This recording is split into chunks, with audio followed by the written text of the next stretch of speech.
السلام علیکم ورحمۃ اللہ وبرکاتہ. إن الحمد لله نحمده ونستعينه ونستغفره ونعوذ بالله من شرور أنفسنا ومن سيئات أعمالنا. من يهده الله فلا مضل له ومن يضلله فلا هادي له. وأشهد أن لا إله إلا الله وحده لا شريك له وأشهد أن محمدا عبده ورسوله. يا أيها الذين آمنوا اتقوا الله حق تقاته ولا تموتن إلا وأنتم مسلمون. يا أيها الناس اتقوا ربكم الذي خلقكم من نفس واحدة وخلق منها زوجها وبث منهما رجالا كثيرا ونساء واتقوا الله الذي تساءلون به والأرحام إن الله كان عليكم رقيبا. يا أيها الذين آمنوا اتقوا الله وقولوا قولا سديدا يصلح لكم أعمالكم ويغفر لكم ذنوبكم ومن يطع الله ورسوله فقد فاز فوزا عظيما. أما بعد فأعوذ بالله من الشيطان الرجيم. بسم الله الرحمن الرحيم. أحسب الناس أن يتركوا أن يقولوا آمنا وهم لا يفتنون ولقد فتنا الذين من قبلهم فليعلمن الله الذين صدقوا وليعلمن الكاذبين. رب اشرح لي صدري ويسر لي أمري واحلل عقدة من لساني يفقهوا قولي رب زدني علما. آمين.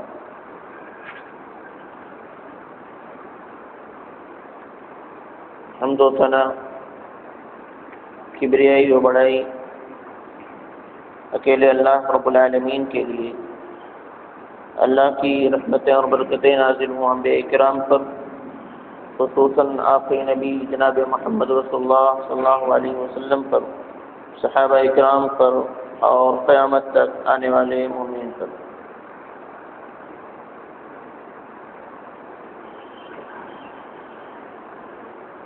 حضرات گرامی،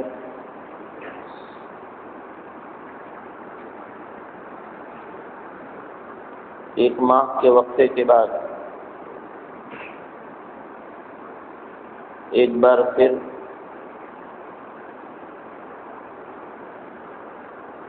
آپ کی خدمت میں نبی کریم صلی اللہ علیہ وسلم کی سیرت مبارکہ کا ایک حصہ لے کر کے حاضر ہوں.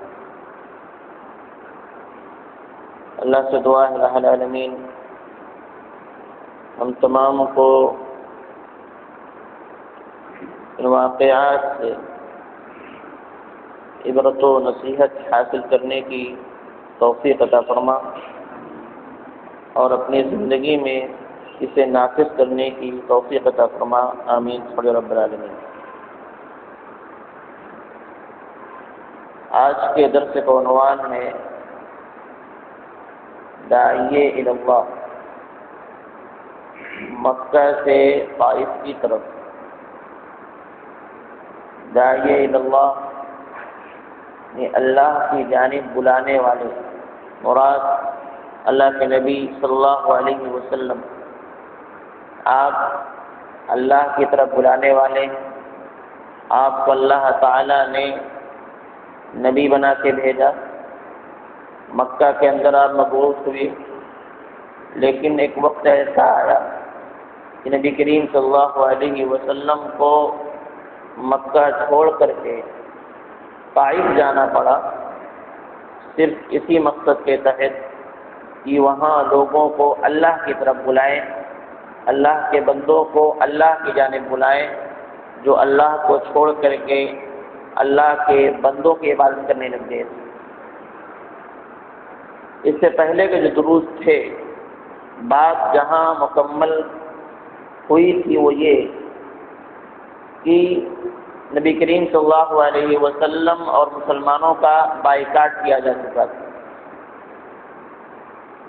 وہاں سے نجات ملی تو آپ کے دو بڑے ہمدرد غمخوار، آپ کا تعاون کرنے والے، آپ کا ہر موقع پر ساتھ دینے والے، ہر طرح سے آپ کی حفاظت کرنے کا ذمہ لینے والے حضرت خدیجہ اللہ تعالیٰ عنہا اور ابو طالب کا انتقال ہو چکا تھا.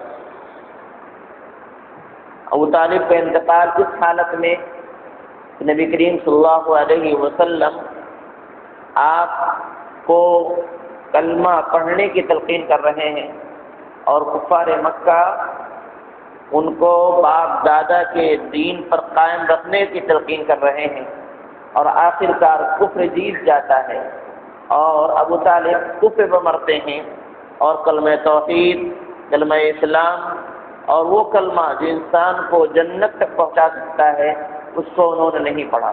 اسی بنیاد پر ان کا حشر یہ ہے کہ اللہ رب العالمین ان کو جہنم میں داخل کرے گا، لیکن نبی صلی اللہ علیہ وسلم کی وجہ سے ان کو ہلکا عذاب دے گا، سب سے ہلکا عذاب، اور وہ یہ پاؤں میں آگ کی جوتیاں پہنائی جائیں گی جس سے ان کا دماغ کھولتا رہے گا، اور یہ عمل ایک لمحہ نہیں، ایک گھنٹہ نہیں، ایک دن نہیں، ایک مہینہ نہیں، بلکہ ہمیشہ ہمیشہ کے لیے یہ عذاب ان پر جاری رہے گا۔ جب ابو طالب کا انتقال ہو گیا تو اب ظاہری طور پر نبی کریم صلی اللہ علیہ وسلم کا کوئی حمایتی مکہ کے اندر نہیں تھے تو بہت، لیکن اس پائے کا کوئی نہیں تھا جس کو دیکھ کر کے کفار ڈرے کہ اگر ان کو کچھ کیا تو معاملہ بگڑ سکتا ہے، ایسا کوئی نہیں بچا تھا۔ لہذا ابھی تک ستانا اور ظلم کرنا، مارنا پیٹنا جو کچھ ہو رہا تھا، اس کی جو باقی اور صورتیں بچی تھیں اس کو بھی انہوں نے پورا کیا، یعنی ظلم و ستم میں اضافہ کیا، پریشان کرنے میں اضافہ کر دیا، جتنا ہو سکا اتنا تکلیف پہنچانے کی کوشش کی۔ ان حالات کو دیکھ کر کے اللہ کے نبی صلی اللہ علیہ وسلم کو ایسا محسوس ہوا کہ شاید اب ان لوگوں سے بات بننے والی نہیں، شاید اب یہ لوگ ایمان نہ لائیں اور ان میں سے کوئی حمایتی نہ بن سکے، اس لیے آپ نے کہا کسی اور راستے کو دیکھا جائے، کہیں اور چلا جائے، دعوت کا کام کہیں اور بھی کیا جائے اور وہاں سے اسلام کے حمایتیوں کو تلاش کیا جائے۔ مقصد کیا؟ مکہ چھوڑ کر کے کسی اور علاقے میں چلیں، وہاں لوگوں کو اسلام کی دعوت دیں اور وہاں سے لوگوں کو اسلام کا حمایتی بنا کر نکالیں، جو اسلام کے لیے کھڑے ہو سکیں، داعی اللہ کی حفاظت کے لیے کھڑے ہو سکیں، اسلام کو بچانے والے بن کے نکلیں۔ ان مقاصد کے پیش نظر اللہ کے نبی صلی اللہ علیہ وسلم حضرت خدیجہ رضی اللہ تعالی عنہ کے انتقال کے 3 مہینہ کے بعد آپ نے مکہ سے طائف کا سفر کیا۔ 10 نبوت ملنے کے 10ویں سال یہی شوال کا مہینہ تھا جس میں ہم اور آپ جس سے گزر رہے ہیں، شوال کا مہینہ تھا۔ اللہ کے نبی صلی اللہ علیہ وسلم نے مکہ سے طائف کا سفر کیا، اور مقصد وہی کہ لوگوں کو اسلام کی دعوت دی جائے اور وہاں کے جو سرکردہ لوگ ہیں ان کو اسلام کا حمایتی بنایا جائے۔ وہاں پر بنو ثقیف ایک مضبوط قبیلہ تھا، طاقتور قبیلہ تھا، اسی کے پاس اللہ کے نبی صلی اللہ علیہ وسلم سب سے پہلے پہنچے اور ان کے جو سردار تھے ان سے ملاقاتیں کی۔ 3 سردار تھے، ایک ہی باپ کے 3 بیٹے تھے اور بڑے ہی طاقتور وہ لوگ تھے۔ ہر اعتبار سے اللہ رب العالمین نے ان کو نوازا تھا، طاقت تھی، اثر و رسوخ تھا، سرکردہ تھے، سرداری تھی، سیادت تھی۔ تو اللہ کے نبی صلی اللہ علیہ وسلم نے چاہا کہ پہلے انہی کو پکڑا جائے، ان سے گفتگو کی جائے، اگر یہ مان جاتے ہیں تو ان کے پیچھے بہت سارے لوگ ہیں، ان کے ماننے کے بعد وہ لوگ بآسانی مان جائیں گے، یہ اسلام قبول کر لیں تو وہ بآسانی اسلام قبول کر لیں گے، یہ حمایتی بن جائیں تو بآسانی وہ حمایتی بن جائیں۔ چنانچہ ان تینوں کے پاس اللہ کے نبی صلی اللہ علیہ وسلم گئے۔ ایک کا نام تھا عبد یالیل، دوسرے کا نام تھا حبیب اور تیسرے کا نام تھا مسعود، اور ان تینوں کے باپ کا نام تھا عمر بن عمیر الثقفی۔ تو اللہ کے نبی صلی اللہ علیہ وسلم تینوں کے پاس گئے اور بات کی ایک نے کہا کہ اگر تمہیں اللہ نے نبی بنایا ہے تو میں کعبہ کے پردے کو پھاڑ دوں۔ مقصد کیا تھا؟ مطلب کیا تھا کہ میں ہلاک ہو جاؤں، برباد ہو جاؤں، یعنی کوئی شخص کعبہ کے پردے کو پھاڑے گا تو اللہ رب العالمین اس کو ہلاک کر دے گا۔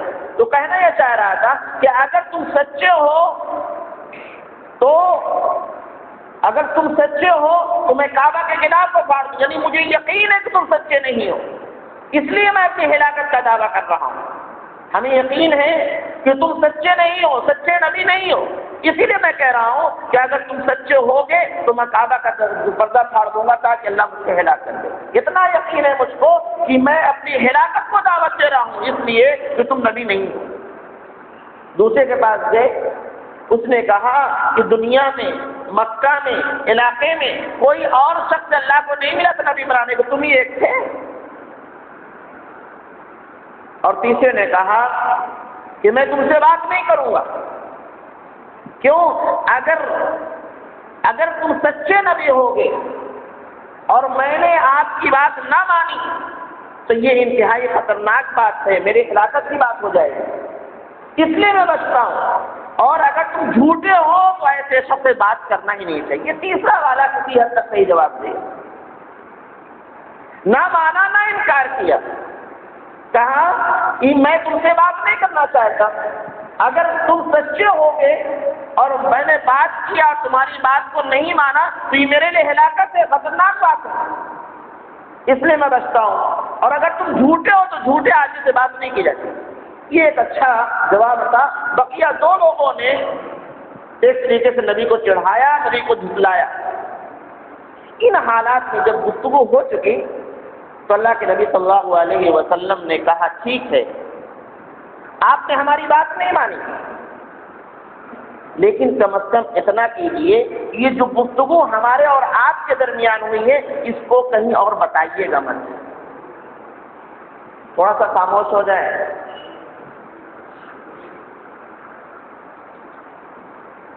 جب تینوں کی گفتگو ہو گئی، تینوں کا جواب مل گیا اور اللہ کے نبی صلی اللہ علیہ وسلم کو یہ لگا کہ یہ نہیں مانیں گے، تو آپ نے ان سے کہا کہ ٹھیک ہے آپ نے نہیں مانا، لیکن کم از کم اتنا کیجیے گا یہ جو بات ہماری اور آپ کو کسی کو بتائیے گا مت۔ ظاہر سی بات ہے اگر پتہ چل جائے کہ فلاں فلاں کے پاس یہ گئے تھے، انہوں نے ان کو یہ جواب دیا تو اگلے لوگ بھی یہی کہیں گے جو وہ بڑے لوگ تھے۔ اور اگر نہیں پتہ چلا، نہیں بتایا گا کہ آگے کیا ہو چکا ہے، تو اللہ کے نبی صلی اللہ علیہ وسلم جس کے پاس جائیں گے ہو سکتا ہے کوئی بات مان لے۔ ایک آدمی مشہور ہے جھوٹا ہے، ایک آدمی مشہور ہو گیا جھوٹا ہے، جب کہ سچا ہو، اب کسی کے پاس جائے فوراً آدمی کے آدمی جھوٹا ہے، یہ آدمی ایسا ہے، اس کی بات سنے گا نہیں اور سنے گا بھی یقین نہیں کرے گا۔ اور ایک آدمی ایسا ہے جھوٹا ہی صحیح، بہت جھوٹ بولتا ہے، لیکن ہم کو پتہ نہیں اس کے بارے میں، وہ آئے گا ہم اس کی بات سنیں گے اور سن کر کے کبھی یقین بھی کر لیں گے، کبھی ادھر ادھر کر لیں گے، لیکن سنیں گے۔ تو اللہ کے نبی صلی اللہ علیہ وسلم نے فرمایا کہ ٹھیک ہے تم تینوں نے بات تو نہیں مانی، لیکن اتنا کرنا کہ جو ہے اس راز کو راز رہنے دینا، لوگوں کو بتانا نہیں کہ میں نے کیا کہا ہے اور آپ نے کیا جواب دیا۔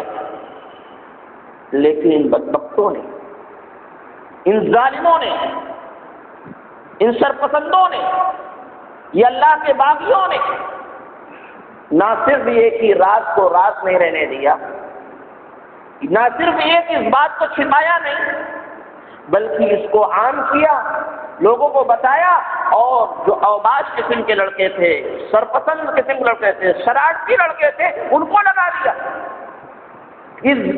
نعوذ باللہ اس جھوٹے کے پیچھے پڑ جاؤ۔ اور چنانچہ بدتمیزوں نے، ان ظالموں نے راستے کے دونوں جانب قتال لگا کے کھڑے ہو گئے، اس لیے استقبال نہیں ہوتا، اللہ کی طرف بلانے والے کا استقبال نہیں کیا جاتا۔ ہم یہ چاہتے ہیں کہ ہم اچھی تقریر کریں، لوگوں کو دعوت دیں اور لوگ صرف ہماری عزت کریں، اس سے ہٹ کر ذرہ برابر ایک لفظ برداشت کرنے کو تیار نہیں۔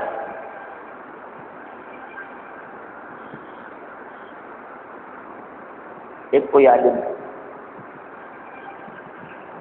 اس کو ایک غیر مسلم ستاتا ہے، محض اس بنیاد پر یہ اللہ کی طرف لوگوں کو بلاتا ہے۔ ایسے موقع میں ہم کو کیا کرنا چاہیے؟ دو طریقہ ہے، ایک تو یہ ہے کہ آ کے مسجد میں اعلان کرو فلاں نے ایسا کیا، لوگوں کو بتاؤ فلاں نے ایسا کیا، نوجوان کھڑے ہو جائیں، ان کو جیسے سالاری آپ کیجیے، ان کو آگے بڑھائیے، للکاریے، جا کے وہ ماریں پیٹیں، بات آگے بڑے فساد ہو جائے۔ ایک طریقہ یہ، اور ایک طریقہ یہ ہے کہ آپ صبر کریں، نبی کے طریقے پہ چلیں، نبی کے منہج پہ چلیں، مسلمانوں کو آگاہ کریں کہ ایسا ایسا ہوا ہے، لیکن ان کو ابھاریے نہیں، اکسائیے نہیں، للکاریے نہیں، ورغلائیے نہیں، بلکہ ان کو سمجھائیے یہ ہماری بے عزتی نہیں، یہ نبی کا طریقہ ہے۔ جو بھی دعوت کا کام کرتا ہے اس کو پھولوں کا گلدستہ نہیں دیا جاتا، دونوں طرف کھڑے۔ مفسرین نے لکھا، مورخین نے، کہ قدم اٹھتا تھا، ہر قدم پر پتھر پڑتے تھے۔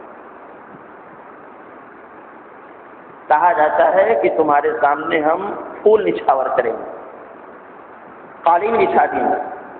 اللہ کے نبی، سب سے برگزیدہ نبی، سب سے محبوب نبی، سب سے اللہ کے مقرب نبی، سب سے بہترین انسان، انسانیت میں اعلیٰ درجہ حاصل کرنے والے کا عالم یہ ہے کہ اس کا استقبال پھول سے نہیں پتھروں سے ہو رہا ہے۔ پھول نہیں، پتھر بچھایا جا رہا ہے، اور بچھایا نہیں، مارے جا رہے ہیں۔ حالت یہ ہے کہ آپ زخمی ہیں، سر پھٹا، پاؤں میں زورم آیا، پاؤں میں خون بہہ کر کے آپ کے نالے مبارک میں جا کے خون جم گیا۔ دین آسان نہیں ہے۔ ہم نے تو یہی سمجھا کہ ہم گھر میں پیدا ہوئے، ہمارے باپ مسلمان تھے، ہماری ماں مسلمان تھی، نام رکھ دیا مسلمان کا، اور کلمہ بچپن میں سکھلا دیا، اس کے بعد ہم مسلمان ہو گئے۔ دین آسانی سے نہیں ہے۔ ہم تمام بھی داعی ہیں الحمدللہ، ہر ایک ایسا ہے کہ کچھ نہ کچھ اپنی حد تک دعوت کا کام کرتا ہے۔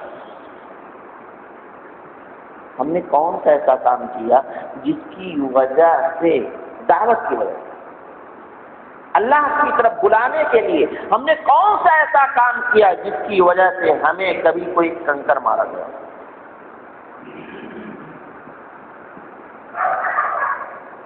ایک کنکر کی بات نہیں، سر پھٹنے کی بات نہیں، خون نکلنے کی بات نہیں، زخمی ہونے کی بات نہیں، پانی کے چھینٹا ہی پڑا ہوا اسی وجہ سے ہم دائی۔ ہمارا حال تو یہ ہے کہ ہم اپنے گھروں میں اصلاح نہیں کر پاتے، ہم اپنے ماں کو نہیں بول پاتے، ہم اپنے بھائیوں کو نہیں بول پاتے، ہم اپنے بہنوں کو نہیں بول پاتے، رشتے داروں کو نہیں بول پاتے، مسلمان بھائیوں کو نہیں بول پاتے کہ یہ غیر اسلامی طریقہ ہے۔ ہمیں ڈر لگتا ہے وہ ڈوٹ جائیں گے، وہ ناراض ہو جائیں گے، وہ بگڑ جائیں گے، وہ تھپڑ مار دیں گے۔ تھپڑ ماریں گے، کتنے دن تھپڑ ماریں گے؟ عمر بن الخطاب نے بھی اپنے بہن کو تھپڑ مارا، لیکن وہ تھپڑ ایسا جو پڑا تو بہن کے چہرے پر، لیکن اس کا اثر عمر کے دل پہ ہوا۔ باپ بھی دیکھے گا کیا وجہ ہے، تھپڑ پڑنے کے بعد بھی ہم کو سمجھانے کی کوشش کر رہا ہے۔ بہرحال اللہ کے نبی صلی اللہ علیہ وسلم اس حالت سے گزر رہے ہیں، چڑھایا جا رہا ہے، مارا جا رہا ہے، کہا جا رہا ہے کہ وہ نبی جا رہا ہے، اپنے آپ کو نبی بنتا ہے، جھوٹا شخص، مکہ سے بھگایا گیا، طائف میں آئے، اس طرح کی بات نہیں ہو۔ تمام جملے کسے گئے، جتنا کچھ ہو سکا وہ کچھ کہا گیا۔ اللہ کے نبی صلی اللہ علیہ وسلم مایوس ہو گئے، مکہ سے نکلے تھے مایوسی کے عالم میں کہ یہاں نہیں چلو وہاں کام ہو جائے گا، لیکن اب وہاں سے بھی نکلنا پڑ رہا ہے۔ آئے ایک بات، عتبہ بن ربیعہ، شیبہ بن ربیعہ، دو مکہ کے لوگ تھے، ان کا ایک باغ تھا، انگور کا باغ تھا۔ اللہ کے نبی صلی اللہ علیہ وسلم آئے اور وہاں بیٹھے۔ بیٹھنے کے بعد اللہ کے نبی صلی اللہ علیہ وسلم نے کچھ نہیں کیا، بس واحد سہارا جو تھا، واحد امید جو تھی، ایک اکیلی سہارا، ایک اکیلی امید جو تھی، اس کی طرف لو لگائی۔ اللہ کے نبی صلی اللہ علیہ وسلم نے اپنے رب کو پکارا، اور وہ دعا، اس دعا کے ایک ایک جملے کو سنتے جاؤ، پڑھتے جاؤ، دعا کرتے جاؤ، اس سے ایک طرف اللہ سے، اللہ کے نبی کے تعلق کا پتہ چلتا ہے، ایک طرف اللہ کے نبی صلی اللہ علیہ وسلم پر جو ظلم و ستم ہوا اس کا اندازہ ہوتا ہے، کتنی تکلیف کی اس کا اندازہ ہوتا ہے۔ ان تمام کے باوجود اللہ کے نبی صلی اللہ علیہ وسلم کیا چاہ رہے ہیں، اتنا مار کھانے کے باوجود ابھی آپ کے اندر کیسے جذبات تھے، ان تمام چیزوں کا احساس ہوتا ہے۔ اللہ کے نبی صلی اللہ علیہ وسلم بیٹھے اور فرماتے ہیں، دعا کرتے اللہ رب العالمین سے، اللہم الیک اشکو ضعف قوتی وقلت حیلتی وحوانی علی الناس یا ارحم الراحمین، انت رب المضاعفین وانت ربی الی من تقلنی الی بعید یتجہمنی ام الی عدو ملکتہ امری۔ یہ پوری دعا، اللہ میں صرف اور صرف تجھ سے ہی شکوہ کرتا ہوں، شکایت کرتا ہوں، فریاد کرتا ہوں اپنی کمزوری کا، میں صرف تجھ سے ہی اپنی لاچاری کا فریاد کرتا ہوں، اے اللہ صرف تجھ سے ہی میں اپنی ناقدری کا فریاد کرتا ہوں۔ تو نے مجھے نبی بنایا، تو نے مجھے رسول بنایا، اپنا سب سے مقرب بندہ بنایا، اس کے باوجود میری یہ حالت ہے، میں کمزور واقع ہو رہا ہوں، یہ غالب ہو رہے ہیں، میں لاچار ہوں، اپنی کوئی مدد نہیں کر پا رہا ہوں، میری ناقدری کی جا رہی ہے، میری قدر نہیں ہو رہا، اللہ کس سے کہنے جاؤں، صرف تو ہے یا ارحم الراحمین، اے سب سے زیادہ رحم کرنے والے۔ اللہ کے نبی صلی اللہ علیہ وسلم نے اللہ کی رحمت کو پکارا کہ اللہ تو رحیم ہے، اور تیری رحمت کے ہونے کے باوجود تیرا قریبی اس طریقے سے پٹتا ہے۔ الہ من تکلنی، اللہ کس کے بھروسے ڈالیے، مجھے کس کے حوالے کر دیا، الہ بعید یتجہمنی، کسی ایسے بیگانے کی طرف، کسی ایسے شخص کی طرف جس کے دل میں کوئی رحم نہیں، وہ مجھے پہچانتا نہیں، تاکہ وہ مجھ پر ظلم کرے، مجھ کو ستائے، مجھ پر سختی کرے، ام الی عدو ملکتہ امری، یا پھر اللہ کیا کسی دشمن کو میرے معاملات کا مالک بنا دیا کہ جو چاہے کرے۔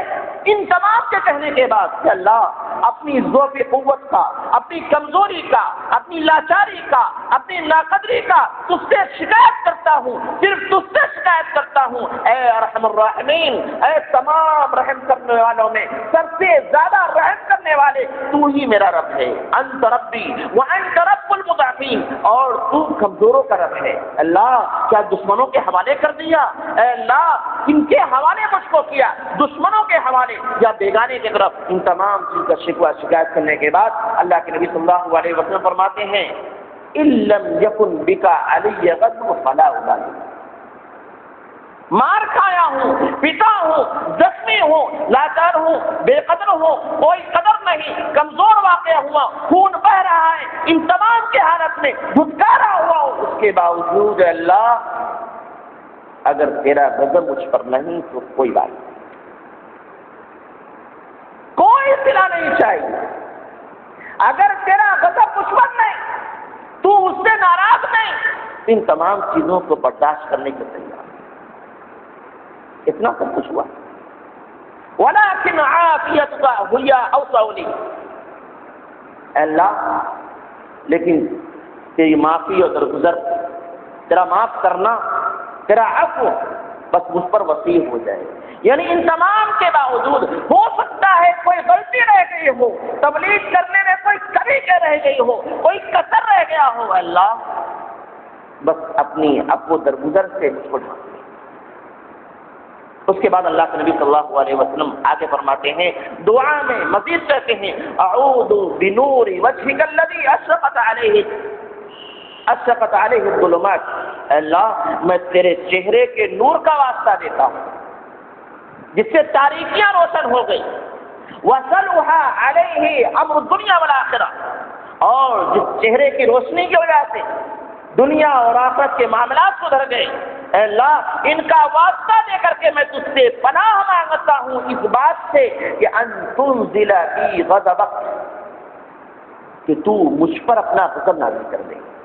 ان یحل علیک سخطک، یا تو اپنی ناراضگی کو مجھ پر ڈال دے. لکل عتبی حتی ترضی، تیرے ہی تجھ کو ہی راضی کرنا ہے یہاں تک کہ تو راضی ہو جا. ولا حول ولا قوت الا بک، اے اللہ تیرے علاوہ تجھ سے ہٹ کر کوئی قوت نہیں، کوئی طاقت نہیں، کوئی سہارا نہیں، جو کچھ ہو رہا ہے تجھ سے ہو رہا ہے.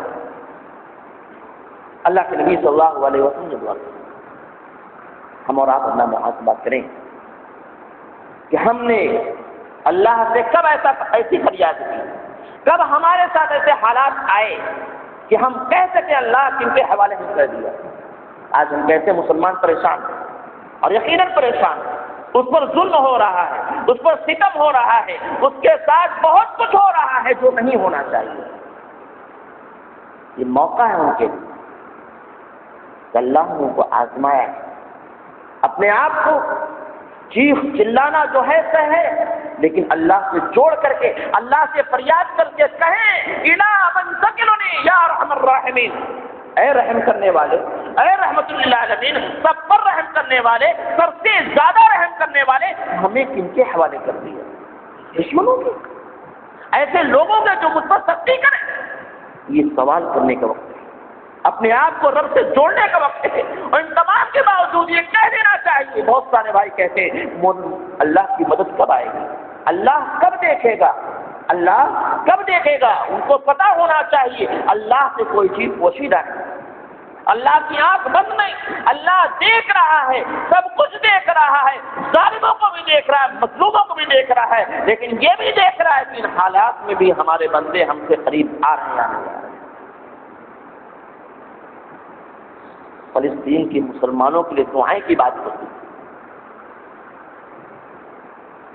اسرائیل کا بائیکاٹ، اس کے خلاف آواز بلند کرنے کی بات ہوتی. یقیناً ہونا چاہیے، جتنا ہو سکے اپنی آواز کو بلند کرنا چاہیے، بائیکاٹ ہونا چاہیے، فلسطین کے مسلمانوں کے لیے دعائیں ہونی چاہیے. لیکن میں پوچھوں گا کہ کیا کبھی ہم نے، ابھی جلدی کی بات خطبے میں نے کہا تھا کہ کیا کبھی ہم نے فلسطین کی مسلمانوں کے لیے اپنے طور پر دعا کی؟ ہم تو اس وقت دعا کرتے ہیں جب کوئی عالم دعا کرا دے. کبھی ایسا نہیں ہوتا کہ اگر واقعی ہمیں تڑپ ہے، درد ہے، تو آؤ 2 رکعت نماز پڑھو، اللہ سے فریاد کرو کہ اللہ غزہ کے مسلمانوں کی مدد فرما، ان مظلوموں کی مدد فرما. کن کے حوالے تو ان کو کر رہا ہے؟ دشمنوں کے حوالے کر رہا ہے. اللہ تو ارحم الراحمین ہے، تو ضعیفوں کمزوروں کا رب ہے. الہ یہ کمزور ہے، یہ مظلوم ہے، اللہ ان کی مدد فرما. ہم میں سے شاید ہی کوئی ہو جس نے ایسا کیا. اور اللہ کے نبی صلی اللہ علیہ وسلم کا معاملہ دیکھیے، کتنا بھی فلسطین پر ظلم ہو جائے، عراق پہ ہو جائے، ایران پہ ہو جائے، شام پہ ہو جائے، فلاں جگہ ہو جائے، گجرات میں ہو جائے، ہر جگہ ہو جائے، لیکن میں یہ کہوں گا کہ نبی سے پڑھ کر ظلم کسی میں نہیں ہو سکتا. اور یہ اسوہ ہے، نمونہ ہے. لقد كان لكم في رسول الله اسوة حسنہ. کہ لوگوں رسول میں تمہارے لیے اسوہ نمونہ ہے، کیسے زندگی گزاری جائے. اگر آج ہم زخمی ہیں، نبی بھی زخمی تھے، اور نبی نے کیا کیا وہی ہم کو کرنا چاہیے. دعاؤں سے ہمارا رشتہ کٹ گیا، اپنے آپ کو ہم نے دعاؤں سے دور کر لی۔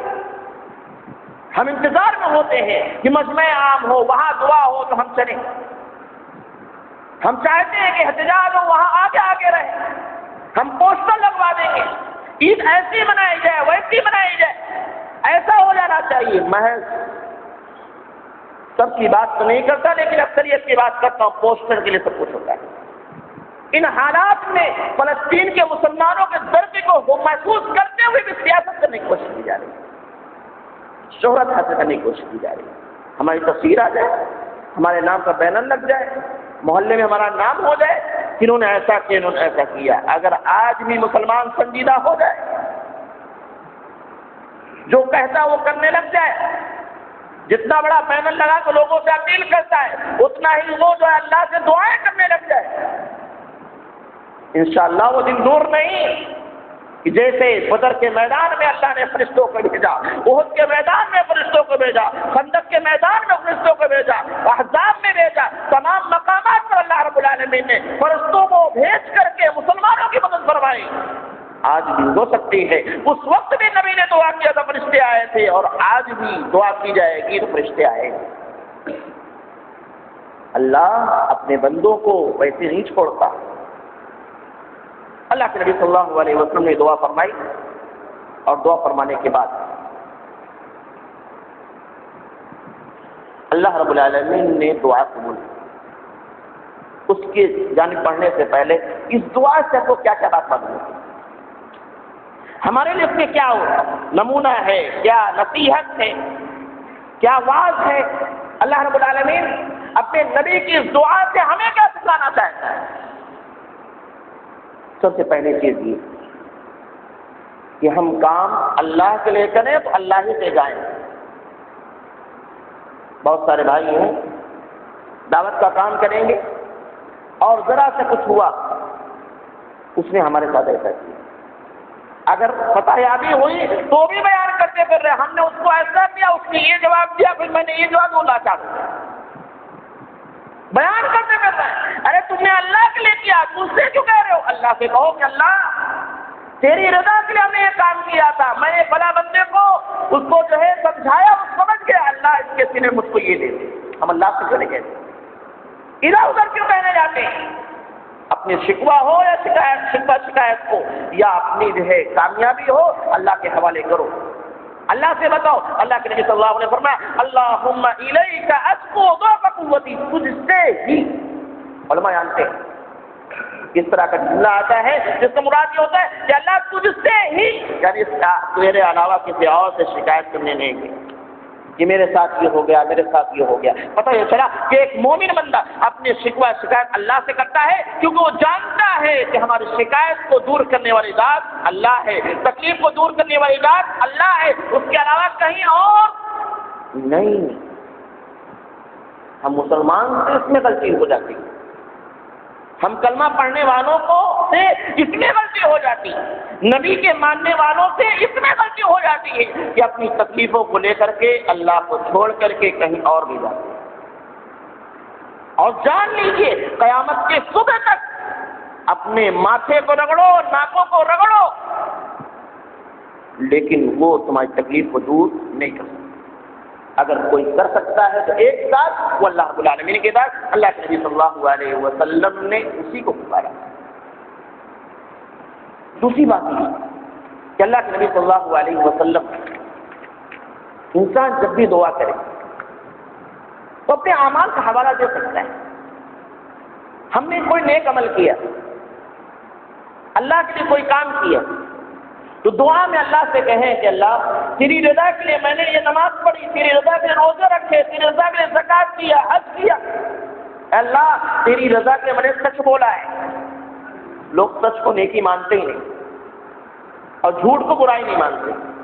اگر ہم نے سچ بولا ہے تو اللہ سے کہیے کہ اللہ تیری رضا کے لیے میں نے سچ بولا، تم سے ڈرتے ہوئے میں نے سچ بولا، جھوٹ نہیں بولا، اس کے بدلے میں مجھے یہ دے۔ اور یہ دعا اللہ کے نبی صلی اللہ علیہ وسلم کس طریقے سے اپنی لاچارگی کا، اپنی کمزوری کا تو اللہ سے فریاد کیا جا سکتا، اللہ ہم کمزور ہیں، لاچار ہیں، ہم پر ظلم ہو رہا ہے، ہمارے تو طاقت نہیں، قوت نہیں، اتحاد نہیں، اللہ ان تمام چیزوں کے باوجود اس سے فریاد کر رہے ہیں، اس سے فریاد کر رہے ہیں۔ پتہ یہ چلا انسان اپنے اعمال کا حوالہ دے کر کے اللہ سے دعا کرے، اپنی کمزوری کا واسطہ دے کر کے اللہ سے دعا کرے، اور جو کچھ بھی اللہ کے لیے رضا کر اس نے کام کیا ہے اس کو سامنے رکھ کر کے اللہ سے دعا کرے، اللہ سے فریاد کرے۔ دوسری بات، ہر حال میں داعی، دعوت کا کام کرنے والا اللہ کو راضی رکھنے کی کوشش کرے، کسی اور کو نہیں، دوستوں کو نہیں، والدین کو نہیں، بڑوں کو نہیں، ان کو ان کو نہیں، صرف اللہ کو راضی کرنے کے دعوت کا کام کرنا ہے۔ گنانا نہیں ہے، بتانا نہیں ہے کہ ہم نے اتنا کر ڈالا، ہم نے اتنا کیا، ہم نے اتنا کیا، ہماری وجہ سے اتنے لوگ اس میں آ گئے، بتانا نہیں، بندوں سے تو چھپانا ہے، اللہ سے بتانا ہے۔ اللہ کے نبی جناب محمد رسول اللہ صلی اللہ علیہ وسلم اتنا تکلیف برداشت کرنے کے بعد آج مسلمان پریشان، مارا جا رہا، پیٹا جا رہا ہے، ان حالت میں وہ کہے اللہ ہم مسلمان ہونے کی وجہ سے مارے جا رہے ہیں، ستائے جا رہے ہیں، لیکن تمام کے باوجود اگر تو راضی ہے، تو ناراض نہیں، وہی بات ہے، اسلام کی وجہ سے ایسا ہو رہا ہے۔ اِلَّمْ يَكُنْ بِكَ عَلَيَّ غَضَبٌ فَلَا أُبَالِي، اے اللہ مارا گیا، پیٹا گیا، سب کچھ ہوا، اگر تو اب بھی راضی ہے تو کوئی بات نہیں، اور اگر کچھ کمی ہو، پتہ یہ چلا ان حالات میں بھی اللہ کے لیے کام کرنے والے، اللہ کو خوش کرنے والے، اللہ کی دعوت کو عام کرنے والے، ان سے بھی خطاؤں کا امکان رہتا ہے۔ اللہ کے نبی صلی اللہ علیہ وسلم آگے فرمایا وَلَكِنْ عَافِيَتُكَ هِيَ أَوْسَعُ لِي، لیکن تیرا درگزر مجھ پر وسیع ہو جائے، مجھ کو ڈھانپ لے، یعنی کچھ کمی ہو گئی ہو، کوتاہی ہو گئی ہو، صحیح طور پر پیش نہیں کر سکا، اس وجہ سے معاملہ بگڑتا چلا گیا، اے اللہ اگر تیری عافیت، تیرا عفو درگزر مجھ کو ڈھانپ دے، کوئی بات نہیں، سب کچھ سہنے کو تیار۔ آخری معاملہ یہی ہے کہ اللہ کو راضی کرنے کے لیے تمام چیزیں ہونی چاہیے۔ اسی طریقے سے ہر ایک کو اللہ کے غضب، اس کی ناراضگی سے پناہ مانگنا چاہیے، کتنا بھی نیک ہو جائے، کتنا بھی صالح ہو جائے، کتنا بھی نمازی ہو جائے، کتنا بھی بڑا عالم دین ہو جائے، کتنا بھی بڑا مبلغ ہو جائے، کتنا بھی زیادہ ذکر و اذکار کرنے والا ہو جائے، کتنا بھی زکات دینے والا ہو، کتنی بار حج کرنے والا ہو، جہاد کرنے والا ہو، مجاہد ہو، کوئی بھی ہو، ہمیشہ اسے اللہ کے غضب سے پناہ مانگنا چاہیے۔ کیسے؟ اللہ کے نبی صلی اللہ علیہ وسلم سے بڑھ کر کوئی عابد نہیں، کوئی نمازی نہیں، کوئی روزے دار نہیں ہو سکتا، کوئی حج کرنے والا نہیں ہو سکتا، کوئی نیک نہیں ہو سکتا، اور اللہ کے لیے کوئی اتنا برداشت کرنے والا نہیں ہو سکتا، اتنا بڑا کوئی مجاہد نہیں ہو سکتا، اور اس وقت اس عالم میں جب آپ کے ساتھ یہ تمام کچھ ہوا، اس وقت آپ اللہ کے غضب سے پناہ مانگیں۔ ہم تو یہ سوچ لیتے ہیں یار ہم تو نماز پڑھتے ہیں، کوئی بات نہیں، ہمیں اپنے بارے میں کیا دعا کرنے کی چاہیے کہ اللہ کا غضب سے بچا لیں۔ ہم تو یہ سمجھتے ہیں سب معاملہ ہو چکا ہے، ہم نے روزہ رکھ لیا، ہم نے سوچا کہ روزہ رکھا ہے ایسا ایسا ہو جائے گا، نہیں، ممکن ہے، ممکن کہیں غلطی ہو گئی۔ ہم انسان، اللہ کے نبی ہونے کے باوجود اللہ کے غضب سے پناہ مانگنے۔ پتہ یہ چلا جب نبی اللہ کے غضب سے پناہ مانگ سکتے ہیں تو بدرجہ اولا ہم کو اللہ کے غضب سے پناہ مانگنا چاہیے۔ جب نبی کو خطرہ ہے تو ہمیں بھی خطرہ ہونا چاہیے، نبی کو خدشہ ہے تو ہمیں بھی خدشہ ہونا چاہیے۔ اور یہ کہ اللہ رب العالمین کے اسماء و صفات، اللہ کے جو نام ہیں، اللہ جو صفات الرحمن الرحیم یا غفار وغیرہ، ان تمام چیزوں کا وسیلہ، واسطہ دے کر اللہ سے دعا کی جائے۔ بہت سارے بھائی وسیلے میں پریشان، وہ لوگ کہتے ہیں یہ لوگ وسیلہ نہیں مانتے، یہ لوگ ایسا رکھتے ہیں۔ اللہ کے نبی صلی اللہ علیہ وسلم نے وسیلہ مانا ہے، اگر مانا ہے تو ہم مانیں گے، ہاں اس حدیث میں مانا اس لیے ہم مانتے ہیں۔ کس چیز کو وسیلہ بنایا؟ فلاں کو نہیں بنایا، کس کو؟ کس چیز کو وسیلہ بنایا؟ اعوذ بنور وجهک، اے اللہ تیرے چہرے کے نور کا واسطہ بیٹھ دے کر کے پناہ مانگتا ہوں تیرے فضل سے۔ پتہ یہ چلا کہ اللہ کی جو اسماء و صفات، آپ کہہ سکتے ہیں یا رحمان مجھ پر رحم فرما، یا غفار میری مغفرت فرما، یا رزاق مجھے رزق دے دے۔ اسی طریقے جتنے بھی صفات اللہ رب العالمین کا اسماء و صفات ہیں، ان کو حوالہ دے کر کے، ان کو واسطہ بنا کر کے، اس کے ذریعے سے اللہ کو پکار کر کے اور اللہ رب العالمین سے دعا کرتے ہیں۔ کہا کہ اللہ تو رزاق ہے، مجھ کو رزق دے دے، تو رحمت للعالمین ہے، مجھ پر رحم فرما، تو مغفرت کرنے والا، مجھ کو مغفرت فرما۔ وسیلہ جائے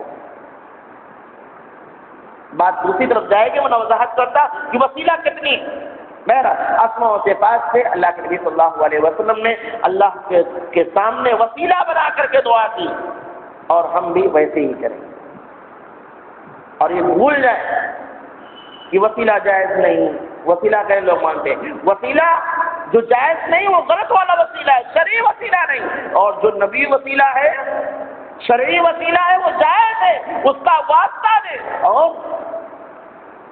قرآن حکیم میں دعائیں آپ پڑھیں گے جو دعائیں وارد ہیں، یا اسی طریقے سے اللہ کے نبی صلی اللہ علیہ وسلم جتنی دعائیں کی ہیں، اکثر میں آپ کو ملے گا کہ اللہ کے نبی صلی اللہ علیہ وسلم نے وسیلہ اللہ رب العالمین کا اسماء و صفات کا بنایا ہے۔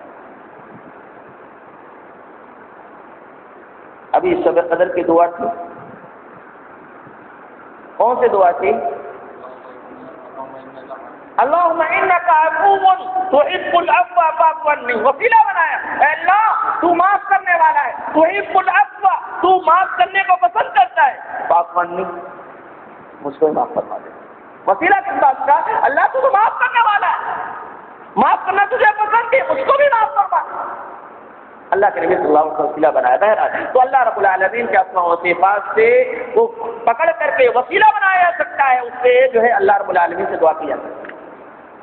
ایک بات اور اسی میں سے کہ جب بھی دعوت نکلے تو جو سرکردہ لوگ ہیں، جو بڑے لوگ ہیں، سردار لوگ ہیں، ان کے ساتھ پہلے رابطہ کریں کہ اگر وہ مانیں گے تو بقیہ لوگوں میں کام کرنا آسان ہو جاتا ہے، اور اگر وہ مخالفت کر گئے تو مشکل ہو جاتا ہے۔ اللہ کے نبی صلی اللہ علیہ وسلم طائف پڑھ کر کے طائف پہنچنے کے بعد کسی چوراہے پہ کھڑے ہو کے تقریر نہیں کی، کہیں اور جا کے کسی دکان مکان میں نہیں بیٹھے، سب سے پہلے جو وہاں کے سردار تھے عبد علیہ مسعود اور حبیب، ان سے ملے، ان کو دعوت پیش کیا، اگر وہ مانتے تو بات بن جاتی، اور نہیں مانے لہذا بات نہیں بنی، اور اللہ کے نبی صلی اللہ علیہ وسلم واپس آ گئے۔ تو دعوت کی حکمت یہ ہے کہ ایسے لوگوں کو بھی پکڑا جائے، ان کے سامنے بھی دعوت پیش کی جائے جن کا ایک اثر و رسوخ ہے۔ بات آگے جا سکتی ہے، میں بات کو ختم کرنا چاہتا ہوں۔ اللہ کے نبی صلی اللہ علیہ وسلم کی دعا قبول ہوئی، اور اللہ کے نبی صلی اللہ علیہ وسلم نے جیسے یہ دعا کی، اسی کے فوراً بعد کیسے اللہ رب العالمین اپنے نبی کی، اپنے دائی کی، اپنے مقربین کی، اپنے قریبی لوگوں کی، اپنے صالحین کی، اپنے ولیوں کی کیسے مدد کرتا ہے، فوراً اللہ رب العالمین نے دعا کو قبول کیا اور مدد کا آغاز کر دیا۔ ادھر جو مایوسی تھی اس مایوسی سے چھٹکارا ملنے لگا۔ بس مختصر ذکر کی بات ختم کرتا ہوں۔ اللہ کے نبی صلی اللہ علیہ وسلم نے دعا ختم کی، اس کے بعد وہ جن کا باغ تھا، کیا نام تھا؟ ربیعہ کے دو بیٹے عتبہ اور شیبہ، عتبہ بن ربیعہ، شیبہ بن ربیعہ، جن کا باغ تھا، دونوں بیٹھے تھے۔ اللہ کے نبی صلی اللہ علیہ وسلم کی اس حالت کو دیکھ کہ بیچارے زخمی ہیں، تھکے ہیں، دھکیلے گئے، بھگائے گئے، آ کے بیٹھے اپنے غلام کا عیسائی کھجور کا ایک انگور کا ایک خوشہ دیا، کہا لے جا کر کے اس مسافر کو دیا۔ وہ پہچانتے مکہ ہی کے تھے، چنانچہ لے جا کر کے وہ خوشہ دیا۔ اللہ کے نبی صلی اللہ علیہ وسلم نے وہ خوشہ لیا اور بسم اللہ کر کے کھایا۔ ہمیں تو بسم اللہ کرتے ہوئے شرم آتی ہے، کسی غیر مسلم پارٹی میں ہم گئے اگر تو وہاں بسم اللہ کرتے ہوئے شرم آتی ہے کہ کوئی جان نہ جائے کہ مسلمان ہیں۔ اور ہمارے یہاں کھانے کا یہ طریقہ ہے۔ بہرحال اللہ کے نبی صلی اللہ علیہ وسلم نے اٹھایا، بسم اللہ کر کے کھایا۔ اور دیکھو دعوت کیسے ہوتی ہے، میں نے پہلے بھی کسی موقع پہ کہا ہے کہ اسلام کی جو شعار ہے، جو پہچان ہے، جو علامت ہے، اس کو لے کر آپ تبلیغ کریں۔ آپ زیادہ کسی کے سامنے کچھ نہیں کہہ سکتے تو اپنا اسلام تو بتا سکتے ہیں۔ دوستوں کے ساتھ بیٹھے غیر مسلم لوگ ہیں، وہاں آپ یہ نہ کہیں کہ اللہ ایک ہے، اللہ ہی عبادت کے لائق ہے، یہ چیز نہ کہیں۔ اگر نہیں کہہ پا رہے ہیں تو کم از کم اپنے کھانا کا طریقہ تو واضح کرتے ہیں کہ بسم اللہ الرحمن الرحیم، بسم اللہ، داہنے ہاتھ۔ اگر ہو سکتا ہے، اگر ایسا ہو جائے، ہاں عید کے موقع میں نے کہا تھا کہ اپنے بھائیوں کو بلائیے، غیر مسلم بھائیوں کو بلائیے دعوت میں، اور اس اپنے یہاں جو دعوت کھانے پینے کی دعوت، اور اس میں دعوت اسلام کا کام کیجیے۔ وہ آئیں گے، بیٹھیں گے اور وہ دیکھیں گے اسلامی طریقہ کھانے پینے کا کیسا ہے، کیسے وہ لوگ مہمانوں کی ضیافت کرتے ہیں، تو وہ متاثر ہوں گے۔ ممکن ہے کوئی پوچھ لے، جیسا کہ پوچھا، چنانچہ وہ عیسائی غلام جو لے کے آیا تھا، کہا یہ کیا؟ یہاں پر اس علاقے میں تو اس چیز کا کوئی نام ہی نہیں لیتا، بسم اللہ کوئی کرتا ہی نہیں، اور آپ کر رہے ہیں۔ اللہ کے نبی صلی اللہ علیہ وسلم، دیکھو دعوت کیسے، اسلام کیسے پھیلتا ہے، اسلام کا تعارف کیسے ہوتا ہے، صرف زبان سے نہیں بلکہ آپ کے چہرے، آپ کا لباس، آپ کا اٹھنا بیٹھنا، آپ کی تجارت، آپ کا لین دین، یہ خود اسلام کا پرچارک بن جائے گا، اخلاق آپ کو اسلام کو پھیلانے والے بن جائے گا۔ کہاں اس علاقے میں تو کوئی ایسا نہیں کہ بسم اللہ کر کے کھائے۔ اللہ کے نبی صلی اللہ علیہ وسلم نے سے پوچھا کہ بتاؤ تم کہاں کے ہو اور تمہارا دین کیا ہے؟ اس نے کہا کہ میں نینوا کا ہوں اور میں عیسائی ہوں۔ نینوا ایک بستی، میں عیسائی ہوں اور نینوا علاقے کا رہنے والا ہوں۔ اللہ کے نبی صلی اللہ علیہ وسلم فرمایا اچھا تم مرد صالح بن متا کے بستی کے رہنے والے ہو؟ نبی گزرے حضرت صالح علیہ السلام تو فرمایا آپ نے کہ صالح بن متا کے بستی کے رہنے والے ہو؟ تو اور تعجب میں پڑ گیا، ارے یہ صالح بن متا کو کیسے جانتے؟ وہ نبی گزرے تھے اور اس علاقے میں کوئی ان کو نہیں جانتا تھا۔ تو اللہ کے نبی سے پوچھا کہ آپ ان کو کیسے جانتے ہیں؟ تو اللہ کے نبی نے فرمایا کہ وہ میرے بھائی، وہ نبی سے میں بھی نبی ہوں، اس لیے نبوت کا ہمارے درمیان اخوت اللہ رب العالمین نے باقی رکھا ہے۔ تمام انبیاء کرام بھائی ہیں، اس اعتبار سے ہم بھائی۔ چنانچہ اتنا سننا تھا کہ وہ غلام آپ کے پیشانی کو بوسہ دے رہا ہے، آپ کے ہاتھوں کو بوسہ دے رہا ہے، آپ کے قدموں کو بوسہ دے رہا ہے۔ یہ وہی قدم ہے جس کو لوگوں نے زخمی کیا تھا، یہ وہی پیشانی جس پر لوگوں نے پتھر مارا تھا، لیکن اللہ نے دعا قبول کی اور اسی زخمی پیشانی کو چومنے والا مل گیا، اسی زخمی ہاتھوں کو بوسہ دینے والا بن گیا اور اسی قدموں کو بوسہ دینے والا مل گیا۔ ان لوگوں نے دیکھا یار یہ کیا ہو رہا ہے؟ عتبہ بن ربیعہ، شیبہ بن ربیعہ دیکھ رہے ہیں غلام کا کیا ہو رہا ہے۔ چنانچہ واپس گیا، پوچھا کیا ہو رہا تھا یہ سب؟ کہا ان سے بڑھ کر نیک اور صالح انسان یہاں کوئی نہیں۔ وہ پہچان گیا،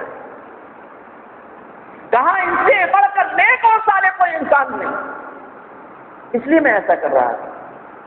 لیکن بات وہی ہے، جو جتنا نیک اور صالح ہوگا اس پر الزام جو اتنا ہی لگے گا۔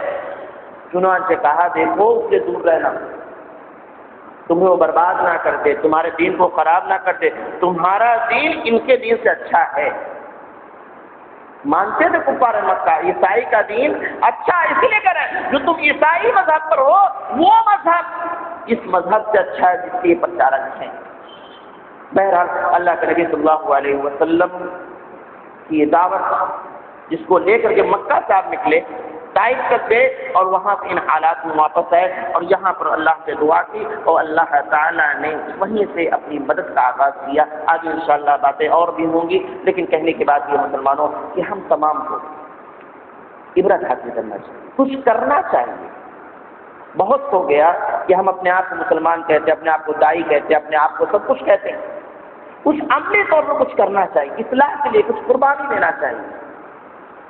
جب نبی مارے جا رہے ہیں تو ہو سکتا ہے ہم کو بھی وہ سنت وہ آزمائش ہم لائق بھی ہو سکتے ہیں. بہرحال کوشش کرنا چاہیے، اور خاص طور سے جو شعار اسلام ہے، اسلام کی جو پہچان ہے، اس کو باقی رکھ کر کے غیر مسلموں میں جائے گی. انشاءاللہ دعوت کا کام ہوگا. اور دین کے معاملے میں پیسہ، عہدہ، اثر و رسوخ کوئی معنی نہیں رکھتا. یہاں آپ دیکھیں ایک غلام کو حقیقت سمجھ میں آ گئی، سرداران کو سخیت سمجھ میں نہ آئی، لہذا غلام اپنے سردار سے آگے بڑھ گئے. اس لیے بھائیو، اگر کوئی ایک معمولی سا آدمی، محلے کا کمزور آدمی، غریب آدمی، فقیر آدمی، بھوکا آدمی کوئی بات کہتا ہے تو اس کی بات پر غور کرنا چاہیے. اور عموماً دائی حضرات، عموماً نیک کام کرنے والے، اللہ کی طرف بلانے والے ایسے ہی لوگ ہوا کرتے ہیں. چنانچہ یہ نہ سوچے کہ ہم بڑے ہیں، ہم ایسے نہیں. یہاں کی عبرت اصل ہوتی ہے کہ اللہ رب العالمین حق کے لیے کسی کو بھی پسند کر سکتا ہے. اللہ سے دعا کرنے سے عمل کی توفیق دے، ہم تمام کو کتاب و سنت پر عمل کرنے والا بنائے، نبی کی سیرت کو مطالعہ کرنے اور اس کے مطابق زندگی گزارنے والا بنائے، نبی کو اپنا اسوہ نمونہ بنانے کی توفیق عطا فرما. نبی دعوت کے کام کو ہمیں آگے بڑھانے والا بنائے، ہمیں قبول فرما دے، ہماری کاوش کو قبول فرما دے. ان مسلمانوں کی مدد فرما، مسلمانوں کو متحد فرما، ان پر ظلم و ستم کے بعد جو چھائے ہوئے رہا اس کو دور فرما. الہ میں تو ارحم الراحمین ہے، تو غفور رحیم ہے، ہم پر رحم فرما، ہمیں مغفرت فرما. آمین رب العالمین.